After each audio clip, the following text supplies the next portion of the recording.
What up, Space Fam? Golden here from Anime Upro, and I'm back to discuss the full translated chapter of the One Piece story, and oh boy, it fills in a lot that the spoilers didn't, including more news about the legendary Shanks, the fate of Sabo, we get a better idea of Green Bull's power, we even get the exact name of the fruit revealed, and him using it in insane ways, and yeah, it's gonna be impressive, and much more, so make sure to stay tuned for that. Chill the Pirate King within, and smash that like button if you enjoy these weekly One Piece reviews and want to keep them coming. Be a smashing Pirate King rather than a passing Orochi, and YouTube will reward you with fireworks. True story. Make this the video you join the Nakama by subscribing and hitting that notification bell to turn on all notifications, or you will miss future One Piece videos and updates. Now it's time again to thank the one and only Raid Shadow Legends for sponsoring this video. This awesome mobile game, also available for PC, keeps growing and now has over 600 champions for you to collect and fight with, including top tier waifus, which as we all know is always my top priority. Use my QR code or links below right now to download Raid yourself to your mobile phone or PC. One of the really cool aspects of this game is that all the champions come from unique factions, each with their own history in the world of Teleria. One of my faves is the High Elves, who've been around for thousands of years, surviving everything from orc rampages to the collapse of the Lizardman Empire. Then the Lord of Darkness got into their heads and created the Dark Elves, like elves but edgier.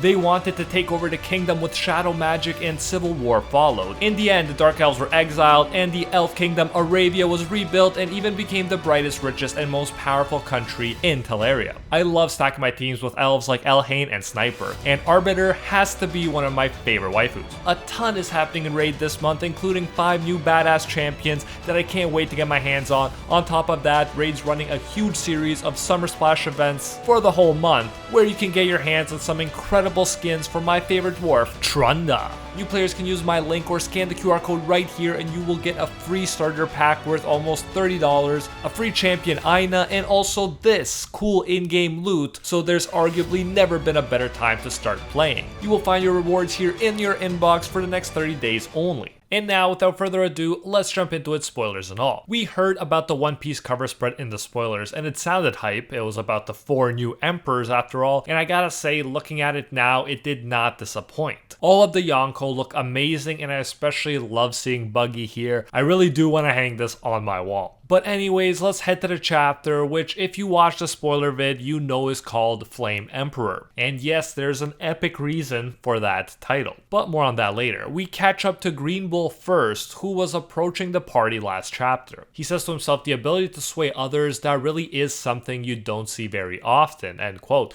We see flowers sprouting from beneath his feet as he walks and says this stuff. Of course, this quote makes me think of Conqueror's Haki in particular, and Luffy specifically, the ability to enact your will on other living things and to have others want to help you and follow you. We see that the samurai are in Green Bull's path, and he tells them, and I quote, "You samurai should buzz off while you can," end quote. They don't, obviously, they want to protect Luffy, but then Green Bull snaps. He talks about how celestial dragons are gods and how a country like Wano with no ties to the royal government has no standing. We see his move flexing forest muscle. Giant fist-shaped roots spring out from the ground, as do flowers and trees. He proclaims he's a forest man who ate the forest fruit. His Logia power is nature incarnate, a source of life that rivals the seas. Now that is definitely a very hype fruit. Way back when, I thought he might have a plant fruit, and that's sort of similar to what ended up happening. But here, he's definitely hyping it up as something much more. The seas are a huge force in One Piece, one that happens to be super effective against fruit users, and saying he rivals it, he's nature itself, is just a very big deal, arguably a bigger deal than if he just had your mid-tier mythical zone. We then get some bad guy philosophy from Green Bull. He says it's time they learned the hard truth. Humanity only got this far by enforcing hierarchies. He continues saying, and I quote, "We've got to put non-affiliated nations like yours in their place. That that order is what keeps life going. Prejudice breeds stability, end quote. This is classic shonen, where even the antagonists have philosophies which make them, at least in their own eyes, the good guys. For me, it's what always separated anime from those childhood cartoons where the villains even acknowledge being villains themselves. Think Dr. Draken from Kim Possible. In this case, it's Green Bull's duty to maintain hierarchy by disposing of outliers and nonconformists, or else in his view chaos will follow and humanity will regress or potentially wipe itself out. It's great seeing his forest form attacking the scabbards and the scabbards cutting the roots even while Green Bull towers over them in the panel. It's funny, his head kind of makes him look like a talking piece of broccoli. He points out that no laws would be broken if they all died here. He says they can try to stop him, but he'll take down thousands of people if that's what it takes to get Luffy. Yamato then comes in saying, "Every word you just said makes me sick." Using Conqueror's Haki, Yamato hits him in the face and it's a great panel. Even Green Bull, after being hyped up so much recently, says, "Man, that hurt." That's some Haki you've got right there. Momo joins in with his dragon form. They want to let Wano celebrate their liberty after 20 years of tyranny. But again, Green Bull is not one who cares about freedom. Freedom is actually a threat to hierarchy. We get a funny emphasized moment where Momo is about to launch a blast breath. Like, it really gets a big panel, but nothing comes out. Yeah, he's definitely not ready to defend Wano from serious threats, and that's what makes me fear that Yamato might end up staying behind despite wanting to be a Straw Hat. Props to Momo though, even if he's not strong yet, he's brave and runs into Aramaki's forest god form and bites him, saying, "I will drive you from the capital, be gone." Aramaki is at first surprised by the pink dragon, thinking he's never heard of this ability, and then he wraps his roots around Momo's dragon body, clearly being the one with the advantage in the fight, or at least it seems. Nevertheless, Momo tells Yamato to stay out of this, to everyone's shock. In classic Oda fashion, during this very interesting moment where we want to know what happens next and what Momo is talking about, we skip to another moment, but it's definitely forgivable considering where we skip to. Although before completely moving on, I want to add, I wonder if Momo is actually saying this because he knows Yamato will leave and he wants to know if they could handle this on their own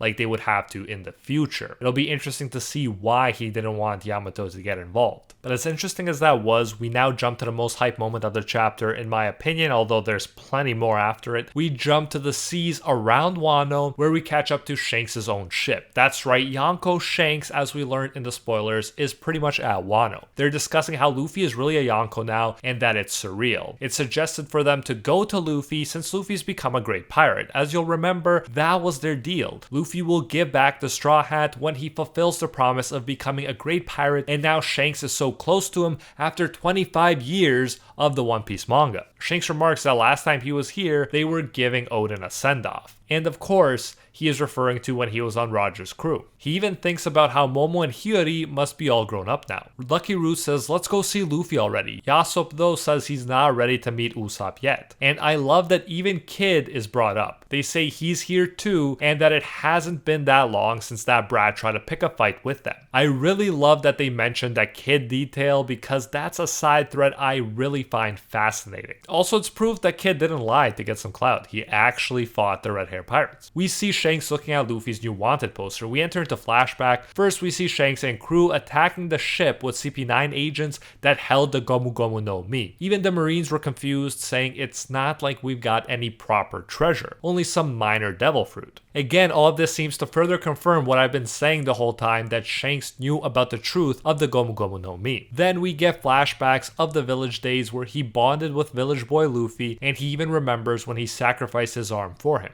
The fact that he started the flashback with the fruit and not Luffy also further lends to the idea that he knows the importance of the fruit, and now he's seen its awakened form in the new poster. He must be thinking his sacrifice was clearly worth it, as he smiles looking at the poster. We see fresher recruits surprised that the top officers have a history with Luffy. We get a unique moment where members of the Red Hair Pirates react to the rumors about Luffy, saying that he's a rampaging demon monkey that's totally out of control. It makes sense that these kinds of legends would surround Luffy considering how far he's come, but it's still cool to see, especially because we are usually seeing the story from Luffy's perspective and are not privy to such talk. But then Shanks shuts our hopes down, and yeah, I'm kind of sad about it. I mean, they're so close and Luffy Luffy is a great pirate. But alas, Shanks says he is not planning on having a reunion with Luffy here. Rue and the others are shocked. He says they gotta go to deal with problems in their own backyard, like that Bart guy who claimed to be under Luffy and who put his mark up after burning down the Red Hair Pirate's flag. This seems like an interesting shout out to the Grand Fleet, but the implications are potentially big. It's said they can't fail their duties by letting that slide, but if they do deal with Bart, what will that mean for the Straw Hat and Red Hair dynamic? Clearly, this talk encourages us to view them as rivals rather than allies, and I just want to see them meet again. But then again, it would be weird if Luffy returned the Straw Hat to Shanks as agreed, since that's kind of his thing now and probably will be until the end. So I do see why Oda might want to wait, but it's such an unbelievably big tease having Shanks this close and for them not to meet, especially since Luffy has pretty much fulfilled his end of the deal. Shanks even asks Ben, isn't it about time they go and claim it, meaning the One Piece? We see a serious Shanks expression, which is epic. That was what we were waiting for since we found out that Shanks couldn't go to the final island because Buggy was sick and he stayed with him, saying they'll go with their own ship one day. Again, I'm hoping if we don't get a Shanks Straw Hat alliance, at least we get a Shanks Buggy alliance, but we'll see. The spoilers didn't give us a lot to work with, so I was hoping maybe Shanks and Luffy would meet, then see about the One Piece together, but no, Shanks is going to be his rival here it seems, and try to get it before Luffy. In a sense, this does make sense because Luffy probably needs more worthy rivals in the story after taking down the so-called strongest creature in the world. Is it just me though, or does Ben look hella tired when he's shown? This dude does not look like a guy excited to go on a grand adventure, but more like a retiree at this point. I'm hoping he's okay and is just one of those strong dudes who just happen to think things are a drag like Shikamaru, but we'll figure that out later. Anyways, after that insanity, we get more. At Navy headquarters, we learn all the juicy information about the revolutionaries and Sabo in particular, and oh my god, it is juicy. Kainu, aka Akainu, but I'm gonna say Akainu as usual, is told they can't let the revolutionary army go unchecked any longer. He says he knows, but they don't have any marines to deploy. And now I quote, the one they're calling Flaming Emperor Sabo, he's become a champion for much of the world, end quote. We're told that out of all the participants at the reverie, the one killed was a descendant of one of the founding 20 from 800 years ago. It's none other than Cobra, Vivi's father. I shared my thoughts on this in the spoiler video, but long story short, it's probably Sabo being framed. Whether it's by Blackbeard or Imu-sama is yet to be revealed. If Sabo were to take down one of the rulers, why go after an arguably good ruler when there are so many bad ones to choose from? Either way, whatever actually happened, it's quite the symbolic action for the revolutionaries. Not only has the government not caught them, but they even failed to catch them after they took out one of the world's acknowledged leaders. Clearly, the world government does not look strong in that situation. Furthermore, a few hours before that, they attacked the homes of the celestial dragons in the Holy Land, destroying a monument of the divine dragon claw and the symbol of the world nobles. It was a blatant declaration of war, they say. Even Admirals Aramaki and Fujitora were not enough to prevent the revolutionaries from freeing Kuma from celestial dragon slavery. Aside from Cobra's death, obviously, which does suck, the rest is amazing to hear. Without Dragon, his commanders clashed with two admirals and succeeded. Yeah, it probably wasn't a decisive victory in terms of defeating the admirals, but even being able to hold them back long enough to escape with Kuma is beyond impressive. We're told that Princess Vivi went missing, which will be a big mystery that needs to be revealed for a while, I'm sure, but we do know that Imu-sama seemed to be after Vivi, so there could be a connection there. And some people may well ask, was it Blackbeard who again took advantage of a commotion to get Devin to impersonate Sabo and then kidnap Vivi? It remains to be seen, but as I mentioned in the spoiler video, it's possible that Blackbeard moved in to take over Alabasta after the rulers disappeared. We're then introduced to Black Horse, the Navy Criminal Affairs Unit Chief, and these guys named with these color and animal patterns are usually always OP, so he's one to watch out for. Akainu says Alabasta is in chaos, he bets. Again, a good opportunity for Blackbeard to swoop in. We're really starting to understand what Aramaki was recently talking about the Marines being in a bad position and the world being in chaos outside of Wano. Kizaru mentions the attempted murder of Saint Charlos, and if they can close the case, of course this was a super annoying dude Luffy punched in the most satisfying way possible. possible. Apparently though, another celestial dragon excused the criminals. Akainu adds that in the Holy Land, the gods' knights have jurisdiction, so he says to leave the case to them. It's interesting seeing Akainu in this position. He definitely seems to have changed since his admiral days and no longer seems as hot-headed and stubborn as before. Black Horse says most incidents are linked to Sabo and that his flames of rebellion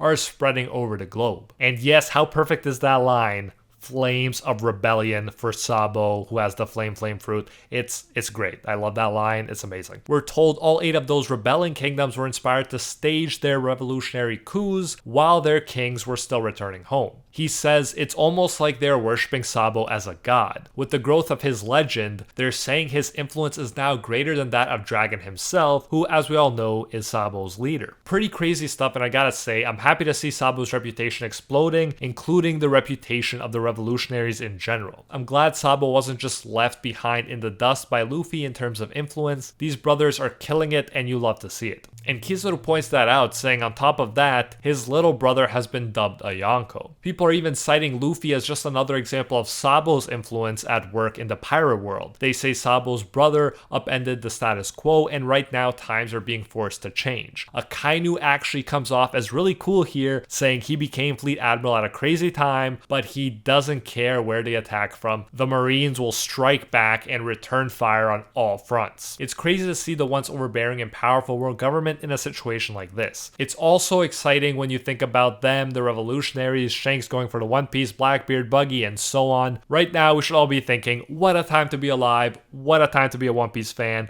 This is crazy, amazing stuff. Check out the Pirate King within and smash that like button if you enjoyed this review and want to keep them coming. Be a smashing Pirate King rather than passing Orochi, and like I said, YouTube will reward you with fireworks. True story, test it out. Make this the video you join the Nakama by subscribing and hitting that notification bell to turn on all notifications, or you will miss future One Piece videos and updates. You guys can let me know if I was correct, but I believe I was right when I first saw from the spoilers that this would be a 10 out of 10 chapter. Let me know if you agree in the comments, even though yes, it would have been even crazier if Shanks actually went to meet Luffy. Lastly, as you wait for the new One Piece videos and updates to come out, feel free to check out my growing One Piece playlist that includes videos on all the Yonko, Warlords, Admirals, Mythical Zones, and much more. Link to that is in the description and on screen right now. By the way, you can also check out my almost 1 hour long Shanks video, so that's definitely something to check out if you have time and if you love Shanks. As far as I know, it's the longest Shanks video on YouTube. Anyways, drop a hashtag Sabo in the chat if you're a real one and watch all the way to the end. And until next time, see you, Space Cowboys.